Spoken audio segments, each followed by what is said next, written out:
Hi, madam! Good afternoon. Paunsa ka, dam? Kaulang. Magkuhan, pagupit. Ano, pagupit ka? Hindi ka magpariban? Ayun lang. Hindi ka magpa-treatment? Matao, makuha ng giyapon na. Matabunan kay nga nagyapon. Tagasa ka, dam? Diri na kagdi ka. Ang haba ng hair mo, no? Pero dry ka yung hair mo. Pwede na kang lupad, eh. Anong gusto mo sa haircut mo? Katong slash lang na, murag diri lang po. Hanggang dito lang, slash. Tapos tanggalin natin yung parang buntot ng kabayo dito, oh. Pwede kayo. Ito, tanggalin natin to. Pwede na pangbunan. Panguna. Ako kasi si mother ko, ay si mother, si madam kulang na lang ang niya, ang hair niya lang mga kalugit, no? So kailangan natin i-slash itong hair mo kasi sobrang no, sobrang dry. Dry na.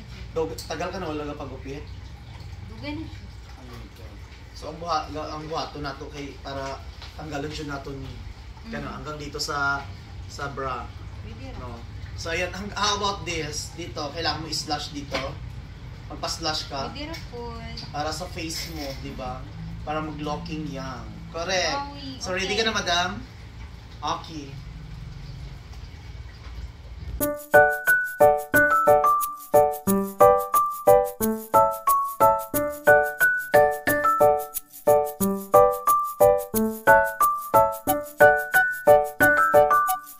So ayan, madam. Ano masasabi mo, dam? Nice.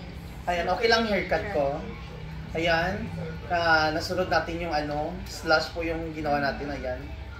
O, tingnan nyo. O, ganda siya, no? Bumulyong yung face mo, tapos ito, wala na yung buntot ng kabayo. Tanggal na siya, o. Ayan, o. Ano masasabi mo, dam? Very nice. Thank you so Thank you much. very much. Ayan, first time mo pagupit dito, dam? Oo. Ayan, o diba?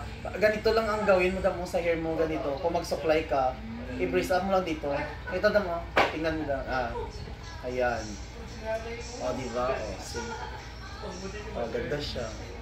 Ganda pagka-haircut, pang Hollywood style. O. Ganda siya. Okay lang daw. Thank you so much, madam. Balik-balik.